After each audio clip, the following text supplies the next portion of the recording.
वाजता राज ठाकरेंची भेट घेतली आहे. दोन्ही नेत्यांमध्ये तब्बल 1 तास चर्चा झालेली आहे. पालिका निवडणुकीच्या अनुषंगाने समीकरण बदलू शकतात अशी चर्चा या भेटीनंतर झाल्या आहे. कसं पाहता? नाही, आता हे पोहे खाण्याचा चहा पिण्याचा कार्यक्रम बरेच दिवस झाले आम्ही बघतो.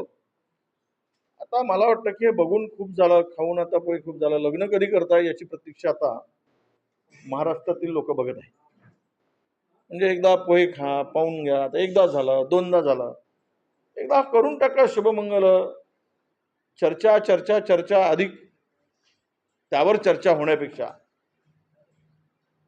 देऊन घेऊन मोकळं होणं परवडलं असा आमचा त्यांना सल्ला आहे. छुपके छुपके प्यार कितने दिन चलेगा, जरा खुल के आओ, लोगों को भी पता चले कि तुम्हारे प्यार में कितना दम है.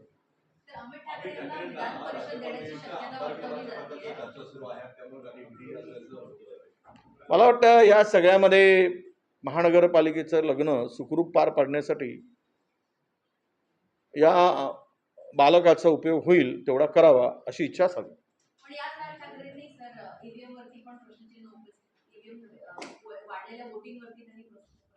असं हे सत्तेपुढे शहाणपणा चालत नाही. हे राजसाहेब ठाकरेंना कदाचित उशिरा कळलं असेल. त्यामुळे सत्तेच्या बाजूनं जाण्याचा विचार डोक्यात शिवत असेल तर त्याला तुम्ही आणि आम्ही उत्तर देऊ शकत नाही. परंतु मनसे आणि भाजपची भेट होते. खरं तर शिवसेना शिंदे गटाला हा शह देण्याचा प्रयत्न भाजपचा आहे का? ज्या पद्धतीने या भेटीगाठी आता पुढे देखील होणार आहे, आज देखील भेट घेतली. मला त्यावर अधिक आत्ता विस्तारपूर्वक बोलता येणार नाही. परंतु महाराष्ट्रामध्ये जे आत्ता सुरू आहे ते सगळं बघता कोण कुठे आहे, कोण सत्तेमध्ये आहे, कोण बाहेर आहे, कोण कोणाशी किती जोडून घेत आहे, किती फाटून गेलेलं आहे, ते सगळ्यांचे चेहरे आपल्याला सगळ्यांना सांगतायत. त्यामुळं मला तरी वाटतं की आजच्या महाराष्ट्राच्या राजकीय स्थितीबाबत भविष्यात काहीही होऊ शकेल अशा प्रकारची स्थिती महाराष्ट्रात आहे. अलीकडेच घेतलेले 2-3 निर्णय तुम्ही बघितलात तर कुठे ठाण्याचा सहभाग नाही आणि कुठे शिंदे सेनेचाही सहभाग दिसत नाही. अलीकडे भारतीय जनता पक्षाचा झुकाव अधिक पुण्याकडे झुकलेला दिसतो. त्यामुळे अस्वस्थता जी आहे ती कुठल्या टोकाला जाऊ शकेल ते महानगरपालिकेमध्ये कळेल.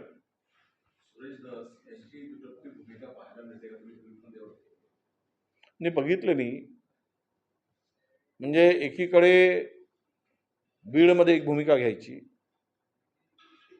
आणि सूर्यवंशी नावाच्या दलित व्यक्तीचा खून झाल्यानंतर दुसरी भूमिका घ्यायची. याला दुपट्टीपणाच आहे. मला फार बरं वाटत होतं ज्यावेळेस सुरेश धस बोलत होते, पण हा माणूस आता डुप्लिकेटपणा करतो हेही आता कळलं. म्हणजे आम्ही नागपूरच्या संत्र्याला जाड सालवाला संत्र म्हणतो, जाड, त्याचे साल जाड असते. पण हा मराठवाड्यातील आणि नागपुरातील सीमेवर लावलेला हा संत्रा आंबट आणि पातळ कातडीचा निघेल असं मला वाटत नव्हता. म्हणजे जातीय द्वेष पण निर्माण करणारा विष हे त्या वक्तव्यातून आम्हाला आता दिसायला लागलं. एकीकडे दलित व्यक्तीचा खून होतो, त्याला मारलं जातं पोलीस स्टेशनमध्ये आणि पोलिसांना संरक्षणाची भाषा वापरली जाते, आणि दुसरीकडे मात्र बीडमध्ये देशमुखांच्या संदर्भात वेगळी भाषा वापरली जाते. हे बरोबर नाही. जो दोषी असेल तो सुटता कामा नये, पोलीस असू देत, कोणी असू देत.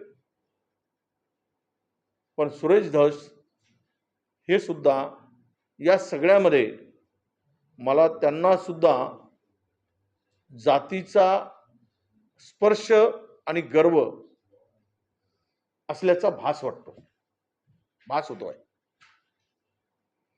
त्यामुळे अशा दुपट्टीपणाचा आणि जे वक्तव्याचा आम्ही निषेध करतो आणि पोलिसांना कुठल्याही परिस्थितीमध्ये कोठणीमध्ये झालेला मृत्यू पोलीस जबाबदार आहेत. पोलिसांनी त्याचा खून केलाय, तो सुटता कामा नयेत कोणीही पोलीस. जो निर्दयीपणा परभणीमध्ये दाखवला गेला, ज्या पद्धतीनं सूर्यवंशीला मारलं गेलं, त्याला पांघरून घालण्याचं काम सुरेश धसानी करू नये असं आमचं त्यांना आव्हान आहे. सर, पण आता ती लॉंग मार्च जो आहे तो थांबलाय नाशिकला. काँग्रेस आता यापुढची काही भूमिका घेणार आहे का काँग्रेस नेते? कारण की राहुल गांधी स्वतः सोमनाथ सूर्यवंशीच्या घरी भेट दिलेली होती. त्यामुळे राज्यातले काँग्रेस नेते पुन्हा एकदा हे आंदोलन पुढे घेऊन जाण्याच्या भूमिकेत आहेत का? नाही, आम्ही आमच्या पातळीवर चर्चा करू. प्रदेशाध्यक्षांची काय भूमिका त्यांच्याबरोबर चर्चा करू आणि त्यानंतर आम्ही आपली पक्षाची भूमिका स्पष्ट करू. एकनाथ शिंदेंनी मुख्यमंत्री असताना अनेक योजना सुरू केल्या, त्याच्यात पुन्हा एकदा तिसरी योजना जी आहे मुख्यमंत्री योजना ती बंद करण्याच्या मार्गावरती आहे, तरी त्यांना ब्रेक लावण्याचा प्रयत्न होतोय. काय झालं, सत्ता मिळवण्यासाठी एकत्र आलेली मंडळी आहे, त्यामुळे योजना आणताना तिजोरीची चिंता होत होती. तिजोरीमध्ये किती धन आहे याचा विचार केला गेला नाही. वाटेल त्या योजना आणल्या गेल्या मतं मिळवण्यासाठी. लाडकी बहीणपासून तर आनंदाचा शिधा कोणाला मिळाला महाराष्ट्रातील लोकांना चांगला ठाऊक आहे. कोणी काम केलं आणि कोणी आनंद घेतला. 100 रुपयाची वस्तू देऊन 200 रुपयाचा आनंद कंत्राटदारांनी घेतला आणि संबंधित मंत्र्यांनीही आनंद भोगला. हे महाराष्ट्रात लपून राहिलं नाही. काम झालेलं आहे. आता त्याप्रमाणेच आहे. तीर्थदर्शन योजना मुख्यमंत्री, संपलं काम. यांचं खुर्ची दर्शन झालं तीर्थदर्शन दाखवून, त्यामुळे आता जनतेचा तीर्थदर्शन बंद झाला आणि बंद केलं आहे. खुर्ची दर्शनासाठी केलेलं हे पाप होतं हे जनतेला कळलं आहे. लाडकी बहीण योजनेतून पण 5 लाख महिलांना जे आहे वगळण्यात आले कागदपत्रांचं कारण 5 लाख नाही, उद्या 50 लाखही होतील. ज्या काही अटी आत्ता लावल्या, 4 गोष्टी ज्या पुढे आलेल्या आहेत, त्यामध्ये त्यांचं उत्पन्न 5 एकर शेती असेल, एका घरामध्ये पेन्शन सुरू असेल तर एकीला मिळेल किंवा एका घरामध्ये 2 पेक्षा अधिक मिळणार नाही, 4 व्हीलर असेल, अशा अनेक ज्या अटी लावल्या आहेत त्यामध्ये मला वाटते मोठ्या प्रमाणात या लाडकी बहिणींची नावं कमी करण्याचा प्रयत्न आहे. देऊ शकत नाही, त्यामुळे ह्या अटी आणि शर्ती लावून हात वर करायचं हे सरकारने आता ठरवलेलं आहे. गोपीनाथ मुंडे यांच्या प्रेमींची संख्या एवढी आहे की त्यातून एक राजकीय पक्ष बनेल अशी प्रतिक्रिया पंकजा मुंडे यांनी दिली. मी सुद्धा गोपीनाथ मुंडे साहेबांच्या बरोबर ओबीसीमध्ये काम केलेलं आहे. खरं तर मी सुद्धा ब्लाइंड फॉलोअर होतो त्यांचा. त्यामुळे पंकजाताईंच्या शब्दामध्ये दम आहे. त्यांनी पुढाकार घ्यावा, मुंडे साहेबांच्या नावाने पक्ष काढावा. आम्ही सोबत त्यांच्याबरोबर काम करायला तयार आहोत ओबीसीची चळवळ उभी करण्यासाठी. उदय सामंत यांच्या खात्यावरती आता ढवळाढवळ झाली पाहायला मिळते. त्यांनी पत्र देखील लिहिलेलं आहे. उद्योग विभागात प्रधान सचिव आणि सीओ यांनी परस्पर निर्णय घेतल्याचं स्पष्ट होत आहे. बरोबर आहे. आता मागच्या वेळेस उदय सामंतांनी ज्या पद्धतीनं खाता सांभाळला, आता तुम्हाला उदाहरण दाखल सांगतो. जे एमओयू केले गेले, मागच्या वेळेस केलेले एमओयू जे कंपन्या होत्या त्यांना यावर्षी सुद्धा डबल एमओयू झाले. जे मागच्या वर्षी कशाला एमओयू केले माहिती नाही. बरं, परदेशात जाऊन एमओयू करायची नवीन हौस का लागली? कंपन्या इंडियन, महाराष्ट्रीयन, आणि तिकडे जाऊन एमओयू करायचं आणि सांगायचं. परदेशात एमओयू यासाठी करतो की महाराष्ट्रामध्ये परकीय गुंतवणूक आली पाहिजे, त्यासाठी करतो. राज्यातील गुंतवणूक राज्यात येण्यासाठी हा एक विषय. दुसरी गोष्ट अशी की फुटाप्रमाणे पैसे जर तुम्ही आकाराल, फुटाप्रमाणे पैसे आकाराल, जमिनी उद्योगपतींना देताना मीटरप्रमाणे पैसे घ्याल, तर मला वाटतं की ढवळाढवळ योग्य आहे. अनेक उद्योग महाराष्ट्रात येण्यापासून वंचित राहिले. जो उद्योग विभागामध्ये गेल्या 5 वर्षामध्ये जो सावळा गोंधळ झाला याची खरं म्हणजे चौकशीच करायला पाहिजे. ज्या पद्धतीने ते उद्योग खातं चाललं आणि मीटर प्रमाणे मोजून पैसे घेतले गेले, त्यामुळं यामध्ये पारदर्शकता आली पाहिजे. तामिळनाडू राज्याप्रमाणे वन विंडो सारखी सिस्टम आणून एकाच छताखाली एकाच ठिकाणी सर्व प्रकारच्या एनओसी आणि जमीन आवडण करताना रिक्त असेल आणि उद्योगांनी जर जमीन मागितली तर 15 दिवसाच्या आत ती जमीन उपलब्ध करून दिली पाहिजे. जे फाईल अडवून पैसे उकळण्याचे जे धंदे चालले ते बंद व्हावेत. आणि यासाठी जर हा प्रयोग असेल तर मी अभिनंदन करतो. पण सर पत्र त्यांनी उद्योग सचिव म्हणजे अर्थात त्यांनी मंत्र्यांच्या संपूर्ण मंत्र्यांच्या दबावाखाली अधिकारी काम करत नाही, अधिकारी कुठेतरी मुख्यमंत्री उपमुख्यमंत्र्यांचं ऐकतात का असा सवाल उपस्थित होतो आणि राजकीय वर्तुळात तशी चर्चा रंगते. ढवळाढवळ आहे का मंत्र्यांच्या खात्यामध्ये हस्तक्षेप होतोय? काय चुकीचं होत असेल तर ढवळाढवळ आवश्यकच आहे ना. राज्याचा बॉस म्हणून मुख्यमंत्री करत असतील तर, कारण 5 वर्ष आम्ही ते खातं चालवताना बघितलंय. पर्टिक्युलर तुम्ही या खात्याच्या संदर्भात बोलत असाल तर मला वाटतं की ढवळाढवळ करायची आवश्यकता होती. जर महाराष्ट्रात गुंतवणूक वाढवायची असेल, मोठ्या प्रमाणात उद्योग आले पाहिजेत अशी भूमिका असेल तर चुकीचं काम होत असेल, चुकीच्या पद्धतीने जर ते हाताळलं गेलं असेल किंवा चुकीचा माणूस चुकीचं काम करत असेल तर मला वाटतं त्यात मी ढवळाढवळीचं समर्थनच करेल. ही माझी भूमिका आहे. रणबीर अलाहाबादी यांनी वर्चस्व उपयोग केले. खरं तर पंतप्रधान पुरस्कार एवढं किती महत्त्वाचं असताना अशा प्रकारचा उपयोग करणे काय झालं, एखाद्याला जो माज येतो ना 2024 मध्ये निवडणुकीच्या पूर्वी त्यांचा जो सत्कार आणि सन्मान केला त्याला या इलाहाबादीला आव्हान टेंगणं वाटायला लागलं. इतकी त्या बोलण्यामध्ये पुढची पिढी काय त्यापासून घेईल, पुढच्या पिढीला आम्ही काय देतो आहोत, आणि हे सगळे सरकार पुरस्कृत आहे का, कधी कधी असंही वाटायला लागतं. सरकारच्या आशीर्वादानं हे सगळं चाललं आहे का, हे जे ब्रॉडकास्टिंग चाललंय, अशा याला तुरंत बंदी घातली पाहिजे. फौजदारी स्वरूपाचे गुन्हे दाखल झाले पाहिजे. एक बाप म्हणून सांगतो, मला जर विचाराल तो नालायक इलाहाबादी माझ्या पुढे आला ना तर पहिल्यांदा माझ्या हाची थापड त्याच्या गालावर बसेल.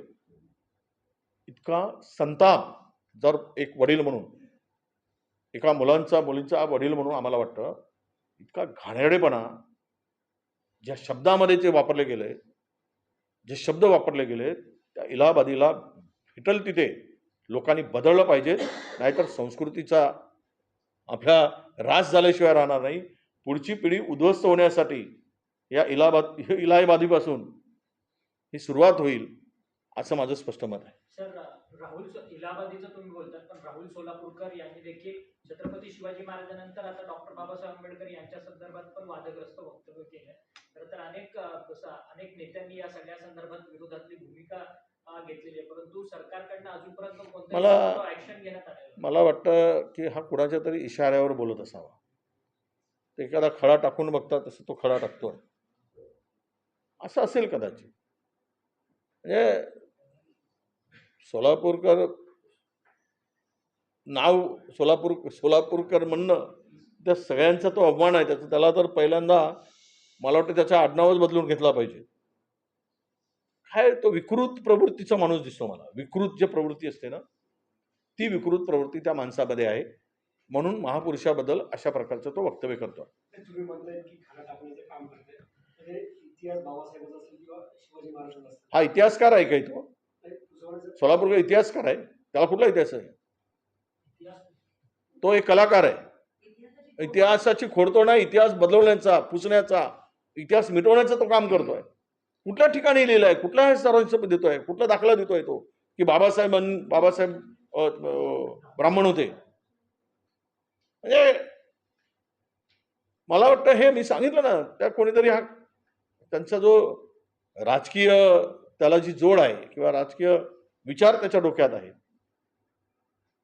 किंवा सामाजिक विचार ज्या डोक्यामध्ये आहेत संघटनांचे, त्या विचारातून तो हे वक्तव्य करतो असं आमचं ठाम मत आहे. सर अजूनही संजय राऊतांनी एक महत्त्वाचा आग्रह त्याच्यावरती अजूनही कारवाई झाली नाही, सरकारकडनं गंभीर दखल घेतली नाही, कोणाकडून झालेली आहे. साहेब, मतं मागताना बाबासाहेब, मतं मागताना छत्रपती शिवाजी महाराज, आणि अवमान होताना ही 5वी वेळ आहे की सरकारमधील विचाराची माणसं, सरकारच्या विचाराची माणसं महापुरुषांचा अपमान करताना, बाबासाहेबांचा आणि शिवरायांचा अवमान करताना ही 5वी वेळ आहे. कुणावर कारवाई केली? तरी पण एवढं मोठं मॅन्डेट मिळतं ना. आता छत्रपती शिवरायावर प्रेम करणाऱ्या व्यक्तींनी, बाबासाहेबांना प्रेम करणाऱ्या व्यक्तींनी, त्यांच्या विचारावर चालणाऱ्या व्यक्तींनी काय विचार करायचा तो ठरवून सरकारला जाब विचारला पाहिजे. आम्ही तर विचारतोच. अजूनही कारवाई होत नाही. 5वी वेळ आहे ती आव्हान करण्याचा. 5वा नाव आहे सोलापूर. कोणाकोणाची नावं घ्यायची परत परत? सर संजय राऊतांनी आज सामनाच्या अग्रलेखामध्ये आज दिलंय की कटेंगे तो बटेंगे हे फक्त महायुतीलाच लागू होत नाही तर महाविकास आघाडीला पण लागू होत आहे. अलीकडेच दिल्ली विधानसभेच्या निवडणुका झाल्या, त्याच्यामध्ये इंडिया आघाडी वेगवेगळ्या म्हणजे इंडिया आघाडीमध्ये फूट पडली आणि वेगवेगळे लढले दिल्ली इलेक्शन, त्यामुळे कुठेतरी फटका जो आहे तो इंडिया आघाडीला बसलाय. त्यामुळे बटेंगे तो कटेंगे हे महाविकास आघाडीमध्ये सुद्धा झालं पाहिजे. बरोबर आहे. महाविकास आघाडी, इंडिया आघाडीने सगळ्यांनीच ठरवलं पाहिजे आणि समन्वय सर्वांनीच राखला पाहिजे. समन्वयाचा अभाव होता किंवा सीट वाटपामध्ये दिरंगाई झाली, उशीर झाला, 3 पक्षामध्ये समन्वय महाविकास आघाडीमध्ये वगैरे नव्हता, ते मी वाचलंय.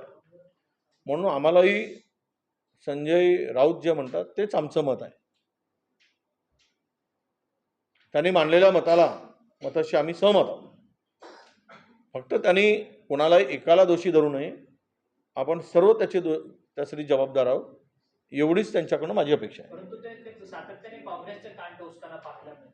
ते त्यांचा रोख नेहमी काँग्रेसकडे असतो, कारण की काँग्रेस हा मोठा पक्ष आहे. काँग्रेसने समन्वयाची भूमिका घ्यावी, काँग्रेसने बटेंगे तो कटेंगेचा वापर करावा, असं त्यांचं म्हणणं आहे. नाही, असं आहे, ते काही म्हटले तरी समन्वयाची भूमिका सर्वांनीच घेण्याची आवश्यकता आहे. आणि काँग्रेसकडे रोख असला तरी मोठ्या भावाकडे रोख नेहमी असतो. याचा अर्थ संजय राऊतांनी काँग्रेसला मोठा भाऊ मान्य केल्यामुळे गेलेलं आहे. अजित पवारांची वर्णी लागलेली आहे. या सगळ्या गोष्टीकडे कसं पाहत असेल? मी सांगितलं, पुण्यावर प्रेम वाढत चाललं आहे, ठाण्यावरचं प्रेम आटत चाललेलं आहे. त्याचा तो परिणाम आहे. अनेक ओएसडी आणि पीएनची नेमणूक सुद्धा झालेली आहे अजूनपर्यंत मंत्र्यांचे. नाही, तर ते काय करायचं, सरकार कसं चालवायचं, आता सध्या आम्ही फार लवकर प्रतिक्रिया देणं उचित होणार नाही. कोणाला नेमायचं, कोणाला ठेवायचं हा त्यांचा अधिकार आहे. त्यावर काही आम्हाला भाष्य करायची गरज नाही. धनंजय मुंडे कृषी मंत्री असताना कापूस साठवून द्यायचे आहे, त्यामध्ये सुरुवात आहे.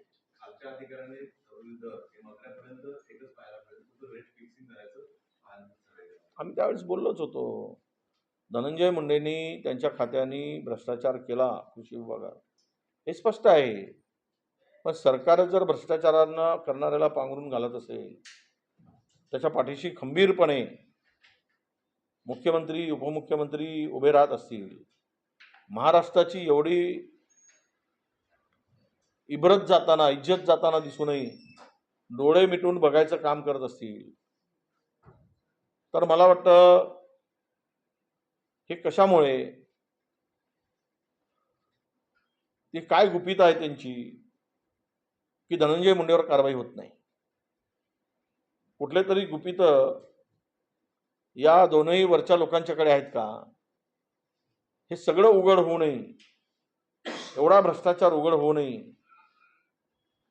कारवाई न होणं, रोज नवीन प्रकरण. यापूर्वी सुद्धा म्हणलंय, मागच्या टर्ममध्ये जे प्रकरण आलं, नंतर ते करुणाताई ज्या बोलल्या, नंतर ते कोर्टातून जो काही आदेश झाला पोटगी देण्याचा वगैरे, त्या प्रकरणात किती मोठा विषय झालेला होता. त्यावेळेसच्या पक्षाची भूमिका आम्ही पाहिली, आम्ही त्यावेळेस सोबत असताना. पण आत्ता झालेले सगळे आरोप यावर सरकार ढिम्म काय आहे,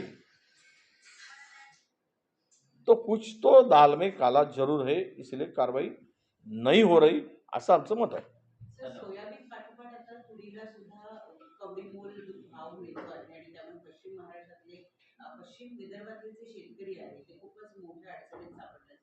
काय झालंय, केंद्र सरकारच्या एक्सपोर्ट इम्पोर्ट पॉलिसीमध्ये ठीक आहे, म्हणजे एक्सपोर्टमध्ये सध्या तरी सगळ्यांना ठेवली आहे मुभा, पण नेमका ज्या वेळेस आपल्याकडे उत्पन्न बाहेर पडतो त्याच वेळेस इम्पोर्टला परवानगी दिली जाते. एकीकडे हमी भाव MSP म्हणून मिरवायचं आणि MSPच्या कमी भावाने शेतमाल आयात म्हणजे सोयाबीन आयात करायचा, तूर आयात करायची आणि प्लॅनिंग करून कट रचून शेतकऱ्यांचे भाव पाडायचे. या देशामध्ये हे सर्रास सुरू आहे, सर्रास सुरू आहे. MSP दाखवायला इकडे आहे, पण MSPनी खरेदी करायची नाही आणि व्यापाऱ्यांनी त्यांना पाडून दर द्यायचा. म्हणून परत एकदा सरकारने एक्सपोर्ट इम्पोर्ट पॉलिसीवर विचार केला पाहिजे. कांद्याच्या संदर्भात तसंच होत आहे, उद्या कडधान्य जेवढे आहेत त्या संदर्भातही तीच भूमिका आहे.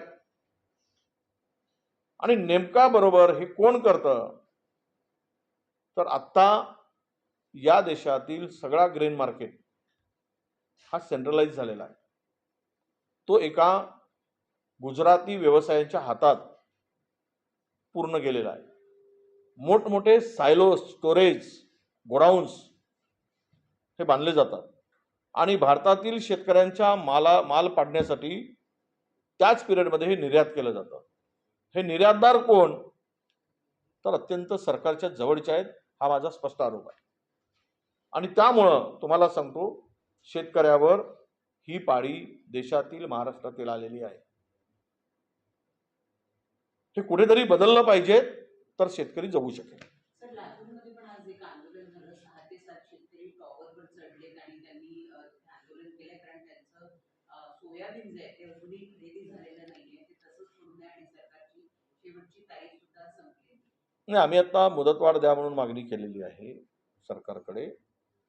नाही दिलं तर मी या महिन्यामध्ये सोयाबीन शेतकऱ्यांचा वाशिम आणि यवतमाळमध्ये आवाहन करून जिल्हाधिकारी कार्यालयाच्या पुढे सोयाबीनची रास लावण्याचा आम्ही ठरवतो. त्याची तारीख आम्ही लवकर आपल्याला देऊ. थँक्यू.